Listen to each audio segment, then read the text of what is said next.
Rahim.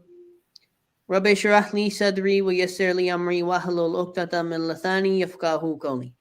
Assalamu alaikum rahmatullahi wa barakatuh, dear brothers and sisters. Welcome to today's episode of Youth Perspectives. Inshallah, on today's program, we're going to be discussing a very interesting topic.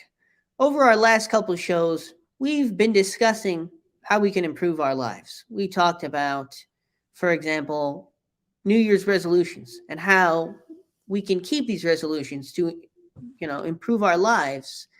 How we can, for example, we gave examples of we had organization, we had writing things down, we had basically the small steps that we can take to improving our lives.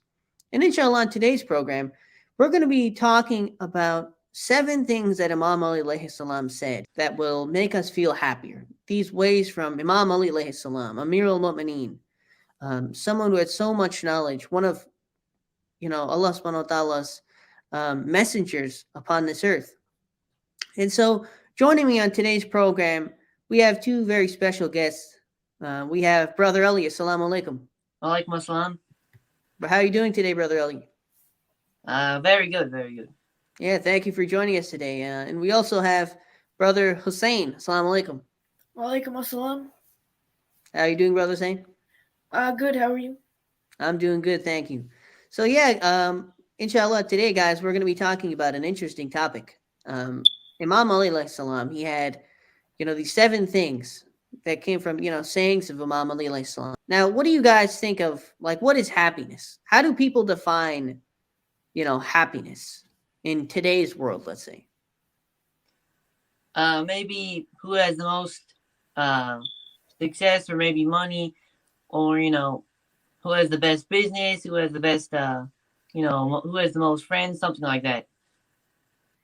Yeah, and I think other people also see, it really depends on the person. Some people see happiness as, like you were saying, friends, the time they spend with others, that makes them happy. Some people find happiness in, playing some Fortnite. Am I right, guys? I see, some people, they play that, they become happy. So there's so many different, definitions of this. Some people find happiness in doing bad stuff, like listening to music and stuff, which we know, as Muslims, that's haram to do. But hey, I guess, people find happiness in that, so there's so many different things. So we know that when Imam Ali alayhi salam says happiness, when he, says that these are the 7 rules to happiness, this is the true form of happiness, not the happiness is going to last us for 30 minutes or something very temporary, but the true happiness. Yeah, so, like Disneyland, right? They call it the happiest place on earth. Well, you go there. The first time it's you might actually be at the most level happy when you go there. The second time, if you go there, it might not be as good, but the more times you go there, the less it's gonna really kind of fill you up with happiness. Well, I personally vouch Disneyland is awesome. I mean, I went to Disneyland once, and there's just so many things to do there. There's so many different things. I think we only went to half the place. We went on, I think we went on a Star Wars stuff, a couple things. And then by the time it's already dark and you have to go home. Yeah, but I mean, still, if you go there, maybe the more you go there, the less you won't be as happy the 100th time if you go there as will be the first time. So that kind of diminishes. But, even if you have remembrance of Allah, that doesn't diminish whether you do it the first time or the 100th time. Yeah, definitely. And also, you can also see for roller coasters. Obviously Disneyland has a couple rides, but if you go in other places, I remember there was this place we went to, I went to in New York. It was called Ride Playland, and it was they had all these pretty awesome rides, and I only went there once, and I always wanted to go there again. But yeah, like you're saying, is that this is stuff like a roller coaster and stuff like this and that. I mean, think about a roller coaster. It's what, a minute, 2 minutes.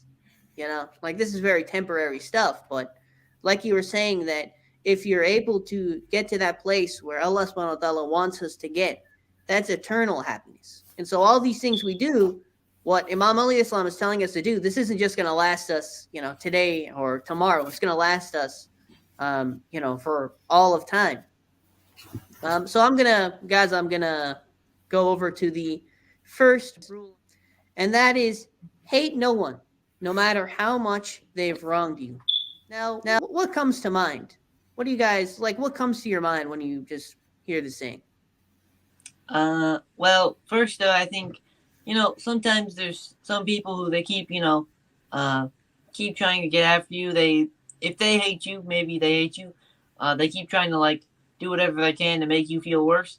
But sometimes, even Prophet Muhammad Sallallahu and the Imams and Prophets, people they really had a lot of enemies, and people kept trying to put them down and kept trying to, you know, give them like embarrass them, humiliate them, but still, they still were able to like fight through it, and they didn't hate the people, they understood. Even Imam Hussein alayhi salam, he was fighting them, they were trying to kill him, and he didn't hate them. He just wanted them to see that what they were doing, and that what they were doing was wrong, and they just couldn't see. He knew You could also see, like bullies. Like if you look at like like a '90s movie or something, you see that one bully. It's usually a guy, a blonde guy. His name is like Buzz or something like that. From like Home Alone, the guy Buzz, the older brother, who always bullies him. That's like what you look at. And these people, I even remember, like I went to the park, right? Even going to the park, to play basketball or something. There's always like a lot of guys over there. A lot of kids who just, they're just mean to you for no reason, whatever you want to call trash talking or anything like that. And they're not necessarily good, at basketball, and that's why they're allowed to do this. But for some reason, they're just, they just want to be mean for no reason. And whatever it gets to, wherever it gets to, a lot of times, hey, maybe you'll even see some, maybe somebody will even make some, racial jokes or something like that. Like there was this kid at like the park. He would always like, it was like near our house.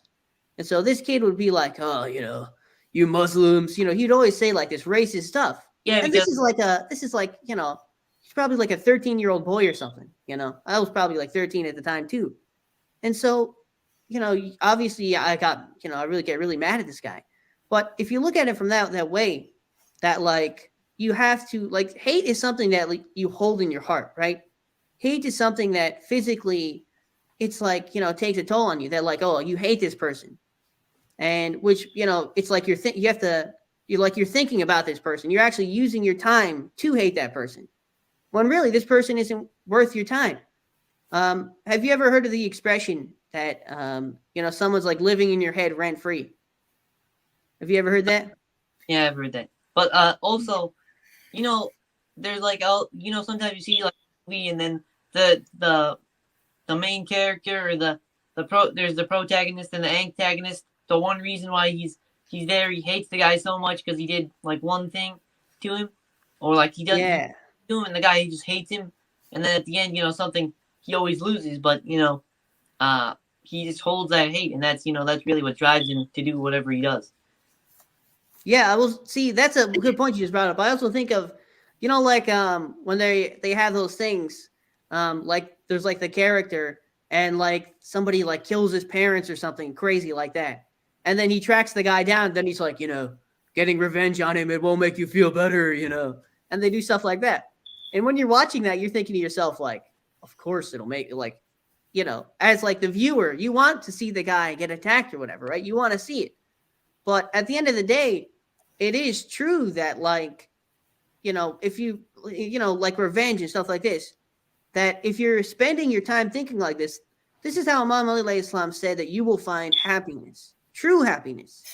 And stuff like this is like a temporary thing. Like even like I was saying about the park, like you see some guy at the park and he's trash talking you, whatever, he's saying whatever, and you're really mad at this guy and, you want to, trash talk back to him or something. You want to curse at him back. You want to do whatever back.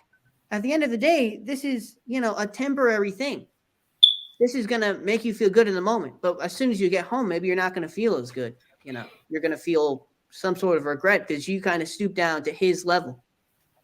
Yeah. Brother Hussein, do you have anything to comment on the hate? Brother Hussein, you've been kind of silent recently. With someone hate? Yeah. With someone hate? Drop us some knowledge, Brother Hussein. I was going to say that like when someone makes fun of you, right? Especially in like a sport, if you're playing a sport and someone's making fun of you, trash talking, the main reason they're trying to do it and say all this stuff is because they're trying to get a mental lock on you. Yeah. So they can have a mental advantage. Because if you just try and go after them for rage, then you'll lose your mind. You'll start playing a lot worse. That's why people make fun of you, to get in your head. Yeah, but aren't those are like you're talking about a different level. Like those are like the really good players, you know. That's like Muhammad Ali or like, you know, Kobe Bryant or something really good like that. I'm talking about Joe Sixby over at the local park, you know. Well, obviously, if they can become better at the sport, then they're going to be better, and then they're going to become like maybe a Kobe Bryant. But obviously, that's where you can start out. But maybe they're not trying to get a mental edge or something. If they want to get a mental edge, they just like try to get in your head. You yell something at them, they might miss. But Brother Sion, is there another? What was the next thing? Yeah, so that's the first one, which is to not hate anyone, no matter how much they've wronged you. Of course, it is, you know, a very hard thing. Like we're talking about as if it's like, you know, simple guy at the park, this and that. But sometimes there are, you know, really, really mean people in the world who, you know, make you very upset. Yeah, I was going to bring up the example of Imam Ali alayhi salam, you know, of all the things that they did. They tried to like put him down and trying to, you know, obviously trying to bring him down and destroy his spirit, something like that. Yeah. They wanted to like show the people that this guy, he's not the person you should be following. So all of the people, he didn't hate them for that. I mean, sure, what they did was wrong, and they were, you know, enemies of Islam. But still, he didn't hate them. He couldn't fully hate. He didn't hate them. He didn't hold in his heart against them. Yeah, Imam Ali or even Prophet Muhammad, imagine that after all these people, you know, when Prophet Muhammad, when they came to, you know, Mecca, when they came to take Mecca, and, you know, all of these people, he saw all of these people, all of the enemies of Islam who had, you know, fought against Prophet Muhammad, who had, you know, even killed the Muslims. Yeah, tortured the Muslims, even, you know, killed some of Prophet Muhammad's relatives, you know, and they all, as soon as Prophet Muhammad was there, they all asked him for forgiveness, and he just let them all go without anything. So that's the level that we want to get to. Obviously, you know, we have to look at it from our perspectives, like we were talking about park and stuff like this, but these are the things that we can do.